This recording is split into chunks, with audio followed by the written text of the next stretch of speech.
Hey everybody, Default Cube back here in the flesh for another tutorial. Very exciting. So recently I've been working on a CG Matter video that I'm not going to spoil what it's about, but I'm churning out a lot of visual effects shots for it. It's really a waste of time, like I'm spending a lot of effort making something stupid, but one of the VFX shots in particular is this orange flying up amongst the clouds. Now, why is it doing that? Not important, I don't want to spoil it, but how? That's what this video is going to be about. So in this tutorial, you are going to learn how to have an orange fly up amongst the clouds. Why is this useful? Because you learn how to import in models that are already made, you learn how to make a cloud system, you learn how to light, and you learn how to make a completed visual effects shot in under a couple minutes, and it looks pretty good, so I'm thinking, let's fucking do it. So the two things that you are going to need for this tutorial is one, an orange model. I'm not going to be modeling this myself. Somebody made it for free, and I'm going to put a link in the description for you where you can download this. So thank you, random man on BlendSwap. Download this orange file. We're just going to import it in. And second of all, for the lighting, we're going to be using an HDRI. HDRI Haven, this website is a great place to get HDRIs, which is a high dynamic range image, not to be confused with what else is HDRI? Hypo. I'm not even going to try it. Download both those things. We're now in Blender, and I'm going to start off by importing in our orange model, you kindergartner. So I'm going to delete everything except the camera, because we're going to need this camera, and to import in an orange model from a existing blend file, or in general, importing something in, use the append command. So when you to append, you go to the blend file, wherever it is. Here is where mine's located. We are trying to import in an object from this blend file. Which one? The one that's called orange, I guess. And you can see, here it is. It's imported with the mesh, it's imported with the texture, and it looks very bad and wrong, so let's fix that. First thing we can do is we want to switch over to cycles, so it's using, you know, actual ray tracing and stuff like this, not that EV nonsense. Second of all, if it's actually using ray tracing, we want a good lighting setup so that the orange just doesn't look flat and boring and all of that. This is where our HDRI comes in. So go to the environment, go to what is in the environment, in other words, this input, go to environment texture, and what am I going to load into this world environment thing? I'm going to load the HDRI we picked. Now, as for which one you pick, I don't give a fuck. Just pick one that has a visible sky. So this one works, this one works, this one works. You just don't want an interior. I mean, honestly, you could, and it would look fine, but since we're going for one that floats amongst the clouds, you want something that has clouds in the HDRI. To have this be invisible, you just go to the render tab, you go where? To film, and you make it transparent. Good job, everybody. One more thing that's just annoying me, it doesn't really matter, but you're gonna see this wireframe on top of this. It's not gonna show up in the render, but it's just making me wanna like punch the screen. So let's get rid of that. Select the object, go to the visibility settings, object properties, I guess is what this is called. Then go to viewport display and disable wireframe so that we don't have to see this nonsense. And I guess finally, let's just set up our camera while we're here. Take the camera, position it at the center. So just center everything, move it down on the Y-axis. I'm gonna rotate it so it's facing this orange, as you can see. And I'm just gonna roughly position this camera. So I'm moving it further back. I'm moving it a bit up, and now you can see this orange is nice and centered. And if you remember what this animation looked like, you don't need to remember, I'm gonna play it. The orange is floating up, but it's kind of staying centered because the camera is moving with it. So finally, to do that, you select the camera, which you can select just by selecting this like frame here, very weird. Select that, shift click the orange, control P to parent, click object, and now when we move the orange, everything's moving, but they're moving relative to each other, so it doesn't actually look like anything's happening, but that's good because now we just want to add in our clouds. Okay, to add in clouds, I have a very simple method. We don't need to do like a bunch of weird stuff with simulations and have a bunch of, no, let's keep it simple. What I'm going to do is I'm going to take a mesh, I'm going to make it a cube. I don't know why I said it so specifically. Add in a cube, make it very big. In other words, where your clouds are going to be, make that cube that size. So I'm going to take this, scale it by like 15 so that it's huge. It's just in front of the camera, as you can see. And if we look through the camera, you can see we see nothing, of course.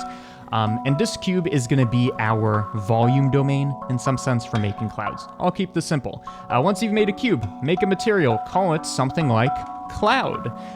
Clouds are volumetric, they're not surface. So what I'm going to do is I'm going to add in a principled volume. This is where we're going to be doing our heavy lifting. And you can see now this thing's a volumetric. We can affect its density until it's kind of like see-through. So in this case, you could kind of see the orange. We don't care about that. We could affect a bunch of stuff. What I want to do is somehow very quickly generate clouds. The fastest way to do this is you are going to use a noise texture. This noise texture is just a source of randomness, but if we use this source of randomness for our density, we're saying different parts of the volume are going to be different amounts of dense, if that makes sense. So you can see it almost looks like a cube, but you can see some patches are a bit lighter than others, and we're going to make that a bit more visible. So take this, we're going to filter it through a bit of math just so we can actually see what's going on. Subtraction's one way to do this, color ramp's another way. Do whatever you want. I think subtraction's the easiest because now we have a single controller over kind of like this cloud growth, if you want to think about it that way. Either way, now we can control this cloud growth. And one more thing I want to do to this is after we control this cloud growth, by the way, I'm just hitting clamp so we don't get any negative volume. Don't worry about it. I'm going to take this, I'm going to add in a multiplication, so we have the same thing as before, but now I just want to multiply it by a big number. The bigger the number, the more like, rigid and dense this thing looks. So you can see, same overall pattern, but I actually want to see this. And these clouds are looking ugly. I think we can do a bit better. So again, noise texture is the one that is affecting the cloud, the way they look. Okay, so in the noise texture, we can take the detail, crank that up. Already our clouds are looking a bit more interesting. Another thing we can do is bring down the scale. So we do have clouds, but there's not so many going on, right? I only want like 2 or 3 or something like that. And then finally, I'm going to take the roughness and bring it up, and that's just going to kind of like make it bleed through a bit more. If you do it too much, it's going to make it look kind of like a stormy night kind of cloud situation, but you can play around with that, make it look however you want. We're going to mess with it a bit more in a bit to make it look good, but for now, take your principled volume, which has this custom density, make it very bright, since I want this to be a very airy scene. This isn't an orange going through like a troubling youth going through the cloud. No, it's floating amongst the clouds, going to heaven. He might have died. So I want this to be bright. So pick the brightest white. And then additionally, it seems like our lighting doesn't seem to be enough. So I'm just going to take another light. We can use a sun, a spotlight, whatever. I'm going to use a sun, and I'm just going to make this very strong. And you can see this makes our clouds much brighter. And, if we were to move our orange now, which our camera's parented to, it will look like it's floating amongst the clouds. So you could either do it like this or have the cube move downwards. It's the same thing. But now, all we have to do is kind of fine-tune the look of this until it's looking good. So first of all, the density seems to be too high. If our density is too low, it looks bad. If it's too high, we can't see anything. So you kind of want to find that happy little number. I'm just going to mess around. I'm thinking that it's 3. Remember, subtraction lets us kind of pick how much cloud stuff's going on. And by the way, just a little tip, if you change this to 4-dimensional noise, now what we can do is literally change our clouds right off the fly. So if you don't like a variation, just change the number and maybe you'll get something you like. Danger of this is you could spend a whole lifetime messing with this. So I'm just going to keep it at nice and 3D. And I'm thinking that I like the general look of this. There's definitely some things to fix here, but it's looking pretty okay. One thing that's really bothering me is we made the background transparent, so of course we wouldn't see this HDRI, whatever. But when we look through the camera, it's blank, right? It's supposed to be in the sky. It's supposed to be blue. So how do we have the HDRI lighting, but have a different color background? Let's talk about that. So again, if I go to the render tab, this time I want to make my background visible. So I'm going to go to film. I'm going to disable transparency. Now you can see this HDRI, and it doesn't make any sense since it's supposed to be in the clouds, but you can see the grass field over here. We somehow want to keep this HDRI, but change what it looks like. I don't want to change the lighting or anything. Hopefully you understand what I'm trying to say.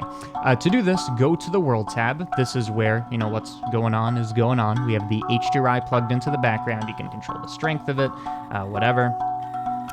Here's what we're going to do. I'm going to take this, I'm going to send it through a Mix RGB, and this is a classic trick. You're going to find this in any old classic section of the Blender library. What we're going to do is we're going to mix it. I'm going to pick a color that I want the sky to be, so, presumably some shade of blue. And you can see that it doesn't really make much sense. I'm just kind of mixing the two colors and it's changing the lighting. What we're going to do is we're going to use a very special node. It's called Light Path. If you use this camera ray option in the factor, you can see what happens is we actually have this HDRI lighting from before. None of the lighting has changed.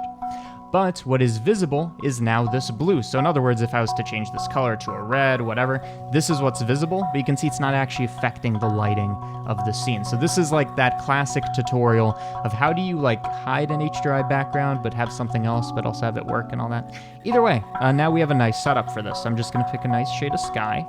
Something like that. We can always play around with that a bit later. But again, we're going for this nice airy feel, which I think we've already captured. One more thing, just a detail that makes no sense, but I like the way it looks, is I'm going to give this orange a bit of a halo. And when I click this orange and go to the material, you're seeing all this. You're like, what's going on? I don't know. I didn't make it. We downloaded it from Bunswap, remember? So somebody made this crazy material.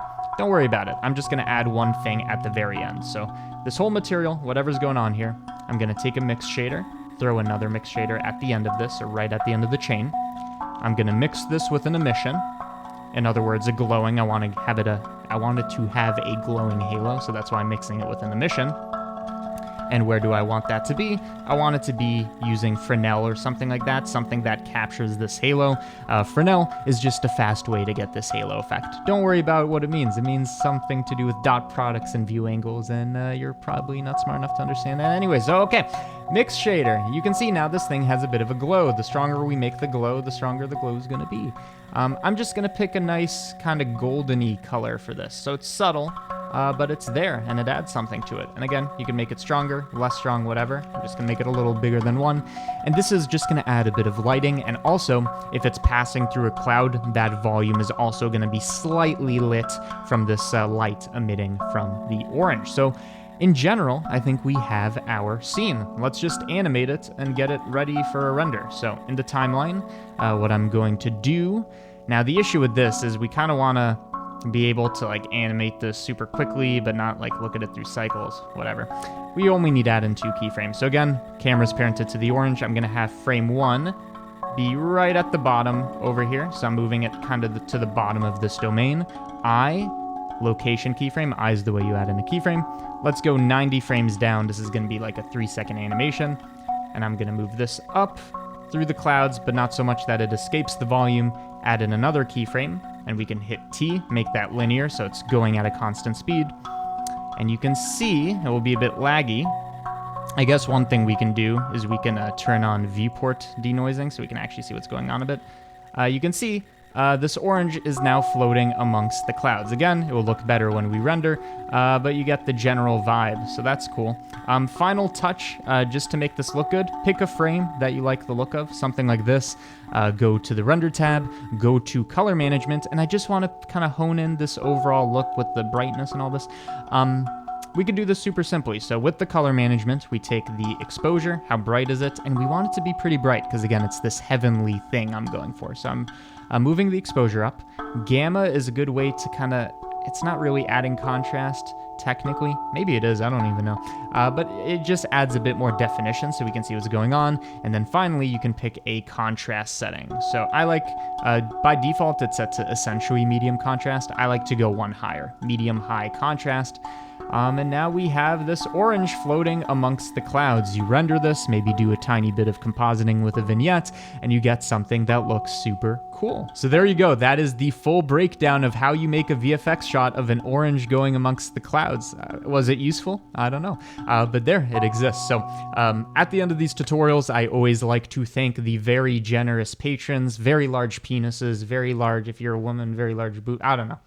They're great people. Patreon is a place where you can get blend files. It's a place where you can watch these tutorials early. And in general, it is a place for you to support these default cube tutorials and CG Matter tutorials. So if you like what I do and you want to fund me, that's the way to do it. I want to thank all 700 some that are already doing it. And again, if you join Patreon, you are going to get the blend file for that. For this one, I need to check if that orange thing we downloaded is like Creative Commons. You can re-upload it. I don't know.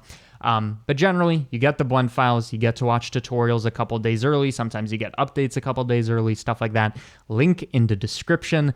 Thank you, patrons. And that's the end of this tutorial. So yeah,